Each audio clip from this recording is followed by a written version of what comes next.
నమస్తే, welcome to Suman TV. మన శరీరంలో చాలా రకాల సమస్యలు బయటకు చెప్పుకోవడానికి షైగా ఫీల్ అవుతారు, బట్ ఎన్ని సంవత్సరాలైనా కూడా అలానే సఫర్ అవుతూ ఉంటారు. అటువంటి సమస్యలే పైల్స్, ఫిషర్స్, ఫిస్టులా. ఈ దుర బయటపడడానికి చాలా మంది కూడా నెగ్లెక్ట్ చేస్తూ ఉంటారు. ఆ నెగ్లెక్ట్ చేయడం వల్ల వచ్చేటువంటి కాంప్లికేషన్స్ ఏంటి, ఈ విషయాలన్నీ తెలియజేసేందుకు మనతో పాటు ఉన్నారు సాయి దీప హాస్పిటల్స్, చందానగర్ నుంచి డాక్టర్ శశిధర్ రావు గారు, MS general laparoscopic surgeon and laser proctologist.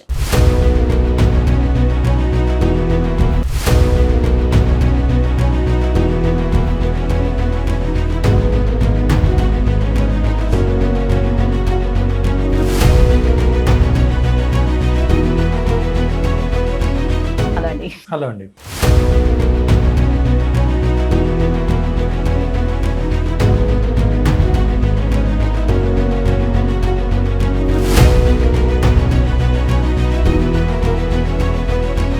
So first of all, piles, fissures and fistula, ఈ సమస్యలకి డిఫరెన్స్ ఏమిటి? ఇది చెప్పుకోవడానికి కూడా చాలా మంది సిగ్గుపడుతూ ఉంటారు, రాకుండా కూడా చాలా నెగ్లెక్ట్ చేస్తూ ఉంటారు. ఇవి రావడానికి కూడా కారణాలు. అందరూ ఏమనుకుంటారు అంటే అసలు పైల్స్, ఫిషర్, ఫిస్టులా అన్ని ఒకటే అనుకుంటారు. కానీ యాక్చువల్లీ ఈ మూడు వేరే అన్నమాట. పైల్స్ అంటే ఏంటంటే మోషన్ వెళ్ళే దారిలో నార్మల్గా మోషన్ని కంట్రోల్ చేయడానికి కుషన్స్ ఉంటాయి. ఇది మోషన్ వెళ్ళే దారి, యానల్ కెనాల్, మలద్వారం తెలుగులో. ఈ యానల్ కెనాల్లో మోషన్ని కంట్రోల్ చేయడానికి అసలు ఇక్కడికి వచ్చింది సాలిడా, లిక్విడా, లేదంటే గ్యాసా అనేది తెలుసుకోవడానికి ఇక్కడ కుషన్స్ ఉంటాయి అనమాట. వీటిని హిమోరాయిడల్ కుషన్స్ అంటాం. ఈ హిమోరాయిడల్ కుషన్స్ ఎన్లార్జ్ అయ్యి పెద్దగా అయ్యి కిందికి జారితే వాటిని పైల్స్ అంటాం. సో ఈ పైల్స్లో మళ్ళీ రెండు రకాలు ఉంటాయి. లోపల ఉండే కుషన్స్ ఎన్లార్జ్ అయితే వాటిని ఇంటర్నల్ పైల్స్ అని, బయట స్కిన్ కింద ఉండే కుషన్స్ ఎన్లార్జ్ అయితే వాటిని ఎక్స్టర్నల్ పైల్స్ అని అంటాం. సో ఇది ఇంటర్నల్ పైల్స్, ఎక్స్టర్నల్ పైల్స్. ఇది కాకుండా ఫిషర్ అంటే ఏంటంటే మోషన్ వెళ్ళే దారిలో ఇలా చీలిక రావడం, మలద్వారంలో చీలిక రావడం, దాన్నే ఫిషర్ అంటాం. ఇది కాకుండా మోషన్ వెళ్ళే దారితో పాటు ఇంకొక దారి, ఆల్టర్నేట్ దారి ఇంకొకటి ఇలా తెరుచుకుంది అనుకోండి, దాన్ని ఫిస్టులా అంటాం. సో మోషన్ వెళ్ళే దారిలో కుషన్స్ ఎన్లార్జ్ అయితే వాటిని పైల్స్ అని, చీలితే దాన్ని ఫిషర్ అని, కొత్త దారి ఫామ్ అయితే దాన్ని ఫిస్టులా అంటాం. ఇది బేసిక్ గా వీటి మూటికి ఉండే డిఫరెన్స్ అన్నమాట. సో పైల్స్ లో ఇప్పుడు బయటకు వస్తే ఎక్స్టర్నల్ గా వచ్చేటప్పుడు ఈ పైల్స్ వచ్చాయి అని తెలుసుకోవడానికి అవకాశం ఉంటుంది. ఇంటర్నల్ గా ఉండేటప్పుడు మనకి ఎలా తెలుస్తుంది? ఇప్పుడు బయటికి ఎక్స్టర్నల్ గా పైల్స్ కనిపించేటప్పుడు అది ఏ స్టేజ్ లో ఉందని అర్థం చేసుకోవచ్చు, బ్లీడింగ్ అయితే ఏ స్టేజ్ లో ఉందని అర్థం చేసుకోవచ్చు. మంచి క్వశ్చన్ అడిగారు. బేసిక్గా ఏంటంటే పైల్స్ అన్ఫార్చునేట్గా గ్రేడ్ 1, గ్రేడ్ 2 లోపలే ఉంటాయి, మనకు తెలియదు. అన్లెస్ అది బ్లీడ్ అయితేనో లేదంటే దానికి ఇన్ఫెక్షన్ వస్తేనో మనకు పైల్స్ ఉన్నాయి, పెరుగుతున్నాయని కూడా మనకు తెలియదు. కానీ పైల్స్, ఫిషర్, ఫిస్టులా ఈ మూడు రావడానికి బేసిక్ కారణం ఏంటంటే మలబద్ధకము. వీటన్నిటికీ రూట్ కాజ్. సో మీరు కాన్స్టిపేషన్తో సఫర్ అవుతుంటే, ఒకవేళ మలబద్ధకం ఉంది, మీరు ఎవ్రీడే స్టూల్స్ పాస్ చేయలేకపోతున్నారు, లేదంటే విత్ డిఫికల్టీ పాస్ చేస్తున్నారు, మోషన్ ప్రెషర్ పెట్టి వెళ్తున్నారు, ఇవి స్లోగా లోపల డెవలప్ అవుతున్నాయని మీరు అర్థం చేసుకోవాలి. సో మోషన్ వెళ్ళేటప్పుడు ఎప్పుడైనా బ్లీడింగ్ రావడం. సో దీనికి ఎయిదర్ బ్లీడింగ్కి రెండు కాజెస్ ఉంటాయి బేసిక్గా. ఎయిదర్ ఉంటే పైల్స్ ఉండాలి, లేదంటే ఫిషర్ ఉండాలి, ఏది యానల్ కెనాల్లో. సో అలా కాకుండా రేర్ కాజెస్, లేదంటే ఇక్కడ ఏదైనా గడ్డలాగా పెరగడం, దాని నుంచి బ్లీడ్ అవ్వడం, ఇవన్నీ rare causes. Common causes either fissure ఉంటుంది, లేదంటే పైల్స్ ఉంటాయి. పైల్స్లో యూజువల్గా పెయిన్లెస్ బ్లీడింగ్ ఉంటుంది, నొప్పి ఉండదు. అదే ఫిషర్లో బ్లీడింగ్ నొప్పితోటి కలిసి ఉంటుంది. సో మీకు మోషన్ వెళ్ళేటప్పుడు పెయిన్ వచ్చినా, బ్లీడింగ్ వచ్చినా, ఇవేవి లేకుండా మీరు బాగా ప్రెషర్ పెట్టి మోషన్ వెళ్తున్నారని అనిపించినా, లేదంటే మోషన్ పాస్ చేసిన తర్వాత చేతికి ఏవో చిన్న బుడిపిల్లగా తగులుతున్నాయని అనిపించినా, ఇవన్నీ పైల్స్ ఆర్ ఫిషర్కి సంకేతాలు అనమాట. సో ఇలాంటివి ఉంటే వెంటనే డాక్టర్ని కన్సల్ట్ అవ్వడం బెటర్. సో కాన్స్టిపేషన్ ప్రాబ్లం ఉంటే ఇవన్నీ వస్తాయని అంటున్నారు, బట్ వంశపారపర్యంగా కూడా వస్తుందని అంటారు కదా, ఎందుకని? అండ్ కొన్ని రకాల వృత్తుల్లో పనిచేసే వాళ్ళు, ఎక్కువసేపు కూర్చొని పనిచేసే వాళ్ళు కూడా చూస్తాం కదా, ఎందుకని? రీజన్ ఏంటి? డెఫినెట్గా ఎందుకంటే ఇది మోషన్ని కంట్రోల్ చేసే ఈ కుషన్స్ ఏవైతే ఉన్నాయో, హిమోరాయిడల్ కుషన్స్, వీటిని లోపలే ఉంచడానికి ఇలా స్ట్రక్చర్స్ ఉంటాయి, సపోర్టింగ్ స్ట్రక్చర్స్. సో లోపల దాన్ని ఇప్పుడు వీటిని ఇదే ప్లేస్లో ఉంచడానికి ఈ సపోర్టింగ్ స్ట్రక్చర్స్ వీక్గా ఉంటాయి కొంతమందికి. అలాంటి వాటిలో వంశపారంపర్యంగా వచ్చే అవకాశం ఉంటుంది. ఈ వీక్గా ఉండే స్ట్రక్చర్స్, ఈ సపోర్టింగ్ స్ట్రక్చర్స్ వీక్గా ఉన్నప్పుడు వీటిని లోపల ఈ ప్లేస్లో ఉంచాల్సిన స్ట్రక్చర్స్ వీక్ అయినప్పుడు ఏమవుతాయి, ఆటోమేటిక్గా కిందికి వస్తాయి. ఇలా కిందికి వచ్చి ఈ సపోర్టింగ్ స్ట్రక్చర్స్ వీక్ అవడం వల్ల కిందికి జారడాన్ని పైల్స్ అంటాం. సో ఇలా వచ్చే పైల్స్ వంశపారంపర్యంగా వస్తాయి. వీళ్ళకి ఫ్యామిలీలో, మొత్తం ఎంటైర్ ఫ్యామిలీలో చాలా మందికి ఒకరి తర్వాత ఒకరు వస్తూనే ఉంటారు అనమాట. ఎందుకు? వీళ్ళకి ఈ సపోర్టింగ్ స్ట్రక్చర్స్ జెనెటిక్ ప్రాబ్లం వల్ల వీక్గా ఉండడం వల్ల ఇది వస్తాయి. It can run in families because of genetics or because of food. రెండింటి వల్ల కూడా ఫ్యామిలీస్లో ఇది ఎక్కువ మందిని అఫెక్ట్ చేయొచ్చు అనమాట. ఇంకో క్వశ్చన్ అడిగారు, ఏ ప్రొఫెషన్స్లో ఎక్కువ వస్తుంది? సో ఎవరైతే సెడెంటరీ లైఫ్ స్టైల్, ఇప్పుడు బేసిక్గా ఇంతకుముందు మనం తినాలి అంటే ఏదో వర్క్ చేయడమో, లేదంటే ఏదో హంట్ చేయడమో, లేదంటే దాన్ని గ్రో చేయడానికి కష్టపడడం వల్ల తినేవాళ్ళం అనమాట. ఇప్పుడు ఏంటంటే తిన్నది అరిగించుకోవడానికి కష్టపడాల్సి వస్తుంది. So sedentary life style is one of the other important reason. కూర్చొని కదలకుండా వర్క్ చేసేవాళ్ళు, డైలీ యాక్టివిటీ మెయింటైన్ చేయని వాళ్ళు, వీళ్ళు ఏమవుతుందంటే మీరు కదిలినప్పుడే మీ పేగులు కదలడం స్టార్ట్ అవుతుంది. సో ఒబేసిటీ ఉండే వాళ్ళు ఖచ్చితంగా చూస్తూ ఉంటారు. డెఫినెట్గా ఒబెసిటీ, సెడెంటరీ లైఫ్ స్టైల్, కదలకుండా కూర్చొని వర్క్ చేసేవాళ్ళు, ఎవరైతే ప్రోటీన్ మీద ఎక్కువ కాన్సన్ట్రేషన్ పెట్టి ఫైబర్ని ఎవరైతే పట్టించుకోరో, ఇప్పుడు ఏంటంటే ఫ్యాషన్ ఏంటంటే సో ఓకే నేను ప్రోటీన్ తీసుకోవాలి, సఫిషియెంట్ ప్రోటీన్ తీసుకోవాలని వాళ్ళ ఎంఫసిస్ అంతా ప్రోటీన్ మీదనే ఉంటుంది. ఫైబర్ కూడా ఈక్వల్లీ ఇంపార్టెంట్. మీరు ఎంత ప్రోటీన్ తీసుకుంటే దానికి ప్రపోర్షనేట్గా ఫైబర్ కూడా తీసుకోవాలి. అలా కాకుండా ఓన్లీ ప్రోటీన్, చికెన్ తింటాను, నేను ఎగ్స్ తింటాను, వెజిటబుల్స్ తినాను అంటే ఈ ప్రాబ్లమ్స్ అన్నీ వస్తాయి. రైట్. సో ఇప్పుడు ఎక్స్టర్నల్గా పైల్స్ కనిపించినా బ్లీడ్ అవుతుందో లేదో మనం పెద్దగా పట్టించుకునే సిచ్యువేషన్ ఈ రోజుల్లో లేదు. ఎందుకంటే వెస్ట్రన్ బాత్రూమ్స్ అన్నీ వచ్చేసాయి, పిల్లలు కూడా అది అబ్జర్వేషన్ లేదు, స్టూల్ ఎలా పోతుందో అనేది అబ్జర్వేషన్ లేదు, బ్లీడ్ అవుతుందో లేదో తెలియదు. సో ఫైనల్గా పెయిన్ వస్తే కానీ ఏం జరుగుతుందనే విషయానికి రారు, పెయిన్ వస్తే కానీ డాక్టర్ని అప్రోచ్ అవ్వరు. సో ఆ పార్టీకి ఏ గ్రేడ్లోకి వెళ్ళిపోతుంది. సో అలాగే నెగ్లెక్ట్ చేస్తే అది ఎలా కన్వర్ట్ అవుతుంది?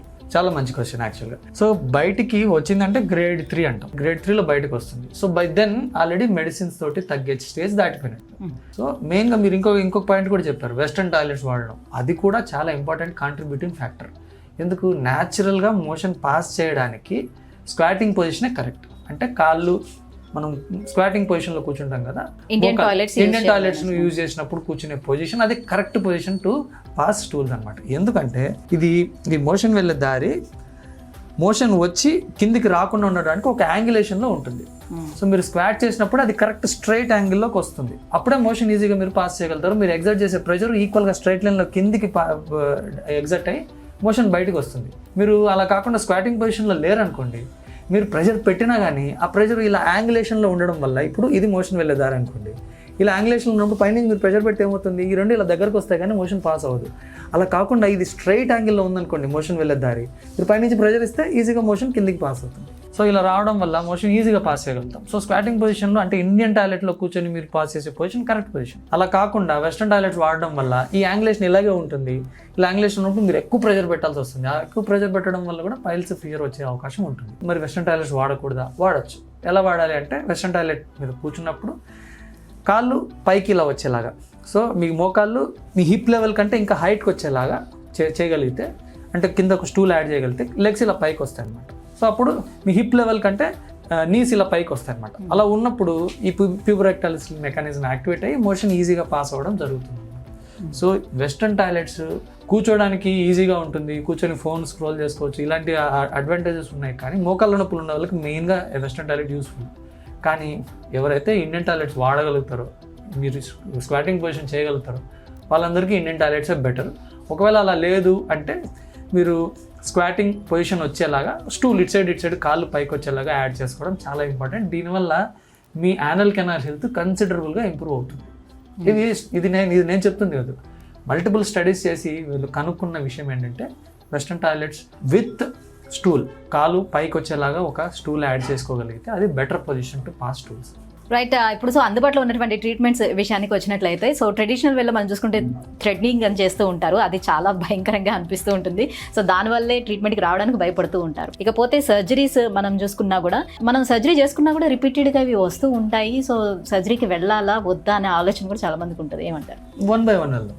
థ్రెడ్డింగ్ గురించి మాట్లాడదాం ఫస్ట్. థ్రెడ్డింగ్ అనేది యాక్చువల్ మీరు చెప్పినట్టు చాలా భయంకరమైన ట్రీట్మెంట్. థ్రెడ్డింగ్ చేయడము అంటే మరి చాలా, అంటే డాక్టర్స్ రాకముందు నుంచి ఈ ప్రాబ్లమ్స్ ఉన్నాయి. అప్పుడు వాళ్ళకు ఉండే నాలెడ్జ్ తోటి వాళ్ళు ఏదో ఒక మెథడ్ కనుక్కున్నారు అనమాట. అది కంప్లీట్గా తప్పని అని అనట్లేదు. ఇంటర్నల్ పైల్స్ ఏదైతే ఉన్నాయో దానికి థ్రెడ్డింగ్ చేయడం వల్ల తగ్గచ్చు, ప్రాబ్లం తగ్గచ్చు. కానీ తగ్గకుండా ఆ థ్రెడ్డింగ్, ఆ కట్టే థ్రెడ్స్ క్లీన్గా ఉండకపోవడం వల్ల దానివల్ల ఇన్ఫెక్షన్స్ రావడం, ఇదొక ప్రాబ్లం చూస్తుంటాం కామన్గా.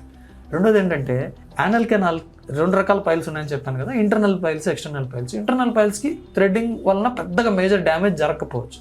బట్ ఎక్స్టర్నల్ పైల్స్ ఉన్నప్పుడు థ్రెడ్డింగ్ చేస్తే చాలా డ్యామేజ్ అవుతుంది. ఎందుకంటే యానల్ కెనాల్ ఇలా ఉంది, దాన్ని థ్రెడ్ కడుతున్నారు, అప్పుడు ఏమవుతుంది, యానల్ కెనాల్ డయామీటర్ అనేది తగ్గిపోతుంది. సో యానల్ కెనాల్ టైట్ అయిపోవడం, anal canal stenosis, motion pass చేయడానికి చాలా విపరీతంగా ఇబ్బంది పడ్డం, ఇలాంటి ప్రాబ్లమ్స్ మనం చూస్తుంటాం. ఎవరైతే ఈ ట్రెడిషనల్ మెథడ్స్, ఈ నాటు వైద్యాలు తెలియకుండా దీన్ని కరెక్ట్గా ఎలా చేయాలో తెలియని వాళ్ళు ట్రీట్మెంట్ చేయడం వల్ల వచ్చే కాంప్లికేషన్స్ చాలా భయంకరంగా ఉంటాయి. దాన్ని ట్రీట్ చేయడానికి చాలా చాలా పెద్ద సర్జరీస్ చేయాల్సి వస్తుంది. మన దగ్గర అందుబాటులో ఉన్నటువంటి సర్జరీస్, మన దగ్గర ఈ పైల్స్, ఫిషర్ ఫిష్లను ట్రీట్ చేయడానికి లేటెస్ట్ టెక్నాలజీ డయోడ్ లేజర్ ఉంది. ఇది USFDA అప్రూవ్డ్ ట్రీట్మెంట్ అనమాట. సో డయోడ్ లేజర్ 1470 నానోమీటర్ తోటి మనము ట్రీట్మెంట్ చేస్తున్నాం. దీంతో అడ్వాంటేజెస్ ఏంటంటే, single day admission, same day admit అయ్యి సేమ్ డే ఇంటికి వెళ్ళిపోవచ్చు. కట్ లేకుండా చాలా చిన్న కట్ తోటి లేజర్ని లోపలికి పంపించి దాన్ని తద్వారా చేయడాన్ని మినిమల్ ఇన్వేజివ్ సర్జరీస్ అంటాం. సో మన దగ్గర లేజర్ తోటి మినిమల్ ఇన్వేజివ్ సర్జరీ చేస్తున్నాం. స్టిచెస్ వేసే అవసరం ఉండదు, డ్రెస్సింగ్ చేసుకునే అవసరం ఉండదు, బ్లీడింగ్ చాలా తక్కువగా ఉంటుంది, పెయిన్ చాలా తక్కువగా ఉంటుంది. సో కట్లెస్, పెయిన్లెస్, స్టిచ్లెస్ సర్జరీస్ మన దగ్గర అవుతుంది. సో అది చాలా అడ్వాంటేజ్ అనమాట. సో నేను ఇంతకుముందు ఈ లేజర్ రాకముందు ఓపెన్ సర్జరీస్ కూడా చేసేవాడిని. సో ఓపెన్ సర్జరీకి లేజర్ సర్జరీకి చాలా కన్సిడరబుల్ డిఫరెన్స్ ఉంటుంది అనమాట. ఓపెన్ సర్జరీలో ఒక 100% పెయిన్ భరించాల్సి వస్తే మీరు లేజర్ సర్జరీలో 15-20% పెయిన్ తోటే మీరు సేమ్ రిజల్ట్ మనం అప్టైన్ చేయొచ్చు. సో లేజర్ ట్రీట్మెంట్ అంటే ఇప్పుడు డే ప్రాసెస్, అది డే కేర్ ప్రొసీజర్ కింద చేయొచ్చు మనము. But depends on the age, comorbidities. అందరు పేషెంట్స్కి డే కేర్ అంత సూటబుల్ కావచ్చు. ఒకవేళ కొంతమంది ఎల్డర్లీ పేషెంట్ ఉంటారు, కొంచెం ఏజ్ ఎక్కువ ఉండాలి ఉంటుంది, వాళ్ళకి సర్జరీ చేసిన తర్వాత యూరిన్ రాకపోవడం ఇలాంటి ఇబ్బందులు ఉంటాయి. అలాంటి వాళ్ళని మనం ఓవర్ నైట్ హాస్పిటల్లో నుంచి నెక్స్ట్ డే డిశ్చార్జ్ చేస్తాం. ఫిషర్స్ ఎందుకు వస్తాయి, ఎలా వస్తాయి? ఇందాకే చెప్పినట్టుగా పైల్స్, ఫిషరు, ఫిస్టులా ఈ మూడిటికి రూట్ కాజ్ వచ్చేసి కాన్స్టిపేషన్. ఎయిదర్ చాలా హార్డ్ స్టూల్స్ పాస్ చేయడం, స్టూల్స్ ఫామ్ గట్టిగా ఉండే స్టూల్స్ పాస్ చేయడం, బాగా ప్రెషర్ పెట్టి పాస్ చేయడం. ఇది కాకుండా స్టూల్లో ఫామ్ కన్సిస్టెన్సీ ఒకటి గట్టిగా ఉండడం, ఫామ్ ఎయిదర్ అసిడిక్ స్టూల్స్ కానీ లేదంటే ఆల్కలైన్ స్టూల్స్ కానీ. నార్మల్గా న్యూట్రల్ pH ఉండే స్టూల్స్ మనం పాస్ చేస్తాం. అలా కాకుండా ఎక్కువ ఆల్కలైన్గా ఉండే స్టూల్స్, బాగా లిక్విడ్ స్టూల్స్ ఎక్కువసార్లు పాస్ చేసిన, కొన్నిసార్లు కాన్స్టిపేషనే కాకుండా డయేరియా తర్వాత అంటే మోషన్స్ ఎక్కువసార్లు అవ్వడం తర్వాత కూడా ఇలాంటి ప్రాబ్లమ్స్ తోటి పేషెంట్స్ వస్తుంటారు అనమాట. సో స్టూల్ కరెక్ట్గా పాస్ చేయకపోవడం, హార్డ్ స్టూల్స్ లేదంటే ఎక్కువ సార్లు స్టూల్స్ పాస్ చేయడం, బాగా ప్రెషర్ పెట్టి పాస్ చేయడం, ఇది దీనికి కారణాలు అన్నమాట. అంటే దీనికి కూడా సర్జరీస్ అవసరం పడతాయా sir? Depends on the stage అండి. ఇందులో 2 స్టేజెస్ ఉంటాయి, అక్యూట్ ఫీచర్ అండి, క్రానిక్ ఫీచర్ అండి. డిపెండ్స్ ఆన్ ది సివియారిటీ, ఎంత డీప్గా కట్ అయింది. అంటే జనరల్గా ఇప్పుడు పైల్స్, ఫిషర్స్ రెండు కలిపి చూడొచ్చు అంటారా? చాలా మందికి 2 కలిపే ఉంటాయి అన్నమాట. ఒకదాన్ని యూజువల్గా ఫీజర్ లాగా స్టార్ట్ అవుతుంది, లేదంటే పైల్స్ లాగా స్టార్ట్ అవుతుంది, మళ్ళీ రెండోది ఆటోమేటిక్గా వచ్చేస్తాయి అనమాట. ఈ 2 చాలా క్లోజ్ ఫ్రెండ్స్, 2 ఎప్పుడు దగ్గరే ఉంటాయి అనమాట. సో వాటిని కలిపే ట్రీట్మెంట్ చేస్తాం. సో ఒక ట్రీట్ చేసి ఇంకోటి ట్రీట్ చేయలేదు అనుకోండి, ప్రాబ్లం వస్తుంది. ఈ రెండిటికన్నా చాలా భయంకరమైనది ఫిస్టులా అని అంటారు. సో ఫిస్టులాకి సర్జరీ చేసినా కూడా మళ్ళీ రికరెంట్గా రావడానికి ఛాన్స్ ఏంటి, అది ఎందుకు వస్తుంది? ఫిస్టులా అంటే మోషన్ వెళ్ళే దారితో పాటు ఇంకొక కొత్త దారి ఇలా తెరుచుకోవడం అనమాట. ఒక ఆల్టర్నేట్ దారి తెరుచుకుంటుంది అనమాట. దీన్నే ఫిస్టులా అంటారు. ఇది ఎందుకు వస్తుందంటే కాన్స్టిపేషన్, యూజువల్గా కాన్స్టిపేషన్ కారణం దీనికి. ఇది కాకుండా ఇక్కడ ఇన్ఫెక్షన్స్ రావడం, ఇన్ఫెక్షన్ వల్ల చీము గడ్డలాగా ఫామ్ అవడం, దాన్ని యాప్సెస్ అంటాం ఆ స్టేజ్. ఆ చీము గడ్డ పగిలి లోపలికి బయటికి ఒక దారిని క్రియేట్ చేస్తాం అనమాట. ఇది మీరు చెప్పినట్టుగానే చాలా భయంకరమైన ప్రాబ్లం. ఎందుకంటే దీన్ని కరెక్ట్గా ట్రీట్ చేయకపోతే మళ్ళీ వస్తూనే ఉంటుంది. కొన్నిసార్లు కరెక్ట్గా ట్రీట్ చేసిన తర్వాత కూడా వస్తూనే ఉంటుంది. ఎందుకంటే ఇక్కడ మోషన్ని కంట్రోల్ చేయడానికి ఇక్కడ కండరాలు ఉంటాయి, వీటిని స్పింక్టర్స్ అంటాం. లోపల ఉండేదాన్ని ఇంటర్నల్ స్పింక్టర్ అంటాం, బయట ఉండేదాన్ని ఎక్స్టర్నల్ స్పింక్టర్ అంటాం. సో మనం ట్రీట్మెంట్ చేసినప్పుడు ఈ స్పింక్టర్స్ డ్యామేజ్ అవ్వకుండా ట్రీట్మెంట్ చేయాలి, లేదంటే మోషన్ పట్టుకునే శక్తి పోతుంది. సో ఇప్పుడు అగ్రెసివ్గా ట్రీట్ చేసి ఈ స్పింక్టర్స్ని డ్యామేజ్ చేసామనుకోండి, మోషన్ పట్టుకునే శక్తి తగ్గుతుంది. అంత అగ్రెసివ్గా ట్రీట్ చేయకుండా కొంచెం వదిలేసామనుకోండి, మళ్ళీ వచ్చే రిస్క్ ఉంటుంది. సో ఫిస్టులా ట్రీట్మెంట్లో ఒక బ్యాలెన్స్ అనుకుంటే, ఒకవైపు ఇన్కాంటినెన్స్ అంటే మోషన్ పట్టుకునే శక్తి తగ్గడం, ఇంకో సైడ్ రికరెన్స్ అంటే మళ్ళీ వచ్చే రిస్క్ ఉంటుంది అనమాట. ఇది కావాలంటే దీన్ని వదిలేయాలి, ఇది కావాలంటే దీన్ని వదిలేయాల్సి వస్తుంది. అందుకనే ఫిస్టులా ట్రీట్మెంట్ చాలా ఎలా అంటే చాలా క్యాలిక్యులేటెడ్గా చేయాల్సిన ట్రీట్మెంట్ అన్నమాట. సో కరెక్ట్గా ట్రీట్ చేసిన తర్వాత కూడా ఇందాక చెప్పినట్టు 90% మాత్రమే సక్సెస్ రేట్. హైయెస్ట్ ఇప్పుడు ఉండే చాలా ప్రొసీజర్స్ ఉన్నాయి ఫిస్టులాకి. ఇప్పుడు డయాబెటీస్ ఉండే వాళ్ళలో ఇలాంటి సర్జరీస్ చేసిన అంత తొందరగా మారడం జరగదు. సో వాళ్ళకి చాలా కాంప్లికేట్ అవుతుంది అని చెప్తూ ఉంటారు. సో ఒకవేళ లోపల అంతా కూడా 2-3 సార్లు ఫిస్టులా వచ్చి అది బాగా కాంప్లికేట్ అయినప్పుడు వాళ్ళకి మోషన్ దారి అనేది నార్మల్గా సేమ్ ఉంటుందా, యానల్ నుంచి ఉంటుందా, లేకపోతే వేరేగా ఇస్తారా, ఎలా ఉంటుంది వాళ్ళకి ట్రీట్మెంట్ అనేది? బేసిక్గా డయాబెటీస్ ఉన్నంత మాత్రాన ఇలాంటి సర్జరీస్ చేయకూడదని నేను, కంట్రోల్ డయాబెటీస్ ఉంటే మనం సర్జరీస్కి వెళ్ళొచ్చు. కొన్నిసార్లు ఏమవుతుందంటే ఇక్కడ పస్ ఫామ్ అవడం వల్ల డయాబెటీస్ కంట్రోల్ అవ్వకుండా అన్కంట్రోల్ డయాబెటీస్లోకి వెళ్తుంది. అలాంటి వాళ్ళకి డయాబెటీస్ కంట్రోల్ చేశాకే సర్జరీ చేస్తానంటే అది ఎప్పటికీ కంట్రోల్ అవ్వదు. సో సర్జరీ చేసిన తర్వాతే డయాబెటీస్ కంట్రోల్ అవ్వడం జరుగుతుంది వాళ్ళకి. సో అలా కూడా ఉంటుంది. సో డయాబెటీస్ ఉన్నా కానీ ఈ సర్జరీస్ చేసుకోవచ్చు, ప్రాబ్లం లేదు. ఇంకొకటి మోషన్ వెళ్ళే దారి సేమ్ దారే ఉంచుతాం. మోషన్ వెళ్ళే దారిని డైవర్ట్ చేయడం, ఫీకల్ డైవర్షన్ అనేది చాలా రేర్గా చేస్తాము. చాలా అడ్వాన్స్డ్ కేసెస్, చాలా రికరెంట్ కేసెస్, చాలాసార్లు మల్టిపుల్ టైమ్స్ సర్జరీ చేసినా కానీ వాళ్ళకి కంట్రోల్ అవ్వడం లేదు. ఇంకోటి చాలా హై ఫిస్టులాస్, ఈ లోపల తెరుచుకునే ఓపెనింగ్ని ఇంటర్నల్ ఓపెనింగ్ అంటాం. ఈ internal opening usually anal canal ఓపెనింగ్కి చాలా దగ్గరగా ఉంటుంది, వీటిని లో ఫిస్టులాస్ అంటాం. ఇది కాకుండా ఈ ఇంటర్నల్ ఓపెనింగ్ చాలా పైకి ఉంటాయి, వాటిని హై ఫిస్టులాస్ అంటాం. ఎవరికైతే హై ఫిస్టులాస్ ఉన్నాయి, మల్టిపుల్ ఫిస్టులాస్ ఉన్నాయి, అలాంటి వాళ్ళకి ఫీకల్ డైవర్షన్ అంటే మోషన్ వెళ్ళే దారిని స్కిన్ మీద పెద్ద పేగుని తీసుకొచ్చి ఇక్కడ స్కిన్ మీద కుట్టేస్తాం అనమాట. దాన్ని ఫీకల్ డైవర్షన్ అంటాం. ఇది చాలా రేర్గా చేస్తాం, బట్ ఓన్లీ చాలా అడ్వాన్స్ కేసెస్, చాలా హై ఫిష్లెస్లో మాత్రమే ఈ ఫీకల్ డైవర్షన్ చేయడం జరుగుతుంది అన్నమాట. రైట్. సో పైలోనైడల్ సైనస్ అంటే ఏమిటి, ఎవరికి వస్తుంది, ఎందుకు వస్తుంది? పైలోనైడల్ సైనస్ అంటే ఎవరికి వస్తుందో ఫస్ట్ చెప్తాను. ఎవరైతే బాగా ఎక్కువసేపు కూర్చుంటారో, హార్డ్ సర్ఫేసెస్ మీద కూర్చుంటారు. ఇంతకుముందు దీన్ని జీపర్స్ బాటమ్ అనేవాళ్ళు బేసిక్గా. సో ఎవరైతే జీపుల్లో డ్రైవింగ్ చేసేవాళ్ళు, బాగా హార్డ్ సర్ఫేస్ మీద కూర్చొని డ్రైవింగ్ చేసేవాళ్ళు, వాళ్ళకి ఇది ఎక్కువ వచ్చేది అనమాట. ఎందుకు వస్తుందంటే మనం కూర్చున్నప్పుడు అసలు సిట్టింగ్ పోస్చర్ అనేది న్యాచురల్ పోస్చర్ కాదు హ్యూమన్స్కి. ఇప్పుడు మీరు చూస్తే యానిమల్ కింగ్డమ్లో వేరే ఏ యానిమల్స్ కూర్చోవు, కేవలం మనం హ్యూమన్స్ మాత్రమే కూర్చుంటాం.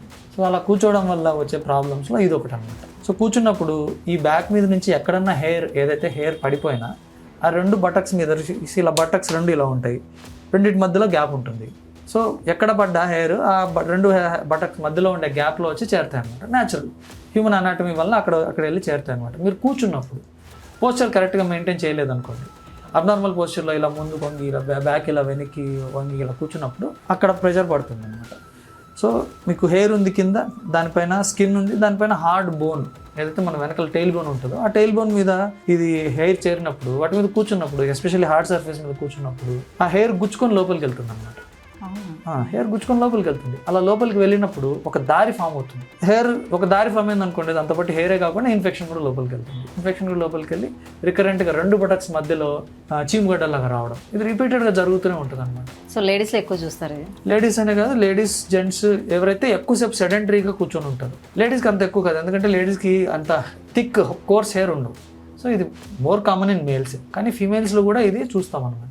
సార్ మరి ఇక డయాబెటీస్ వాళ్ళలోనే ఎక్కువగా బెలనైటిస్ అనే కండిషన్ని చూస్తూ ఉంటాము, ఎందుకు వస్తుంది వాళ్ళకి, దీనికి ఎలాంటి ట్రీట్మెంట్స్ అందుబాటులో ఉన్నాయి? Diabetes, India is the diabetic capital of the world, మీకు అది అందరికీ తెలిసే ఉంటుంది. సో డయాబెటీస్ ఉన్న వాళ్ళలో, మగవాళ్ళలో, ఎక్కువ డ్యూరేషన్ డయాబెటీస్ ఉన్న వాళ్ళలో ఫోర్ స్కిన్ ఏదైతే ఉంటుందో ఆ ఫోర్ స్కిన్ స్ట్రక్చర్ మారుతుంది. సో ఫోర్ స్కిన్ యొక్క కంపోజిషన్ మారడం వల్ల మామూలుగా ఫోర్ స్కిన్ బాగా స్ట్రెచబుల్గా ఉంటుంది, సో బాగా సాగే గుణం ఉంటుంది. ఆ సాగే గుణం కోల్పోతుంది అనమాట ఫోర్ స్కిన్. దానివల్ల ఏమవుతుందంటే వీళ్ళు ఇంటర్ కోర్స్ చేసిన తర్వాత ఫోర్ స్కిన్ వెనక్కి లాగాలని ట్రై చేసినప్పుడు క్రాక్స్ వస్తాయి అన్నమాట. ఈ క్రాక్స్ రిపీటెడ్గా మళ్ళీ రావడం, దానివల్ల నొప్పి రావడం, దానివల్ల ఎరెక్షన్ సరిగా రాకపోవడం, ఇంటర్ కోర్స్ పెయిన్ఫుల్గా అవడం, ఇలాంటివన్నీ జరుగుతుంటాయి అన్నమాట డయాబెటీస్.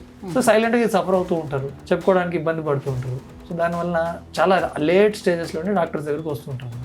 అలా కాకుండా అర్లీగానే మీరు దీన్ని రికగ్నైజ్ చేసి అర్లీగానే డాక్టర్ దగ్గరికి రాగలిగితే దీనికి చాలా సింపుల్ ట్రీట్మెంట్స్ ఉన్నాయన్నమాట. Right. So piles, fissures, fistula ఇలాంటివన్నీ కూడా ఇప్పుడు మనం మాట్లాడుకున్నవన్నీ కూడా రాకుండా ఉండటానికి ఎలాంటి ప్రివెన్షన్ కేర్ తీసుకోవాలి, డైట్ పరంగా ఎలాంటి కేర్ తీసుకోవాలి? పైల్స్, ఫిషర్స్ రాకుండా ఉండాలి అంటే 3 థింగ్స్ ఇంపార్టెంట్. డైట్లో సఫిషియంట్ ఫైబర్ ఉండడం. సో సఫిషియంట్ ఫైబర్ అంటే ఏంటి?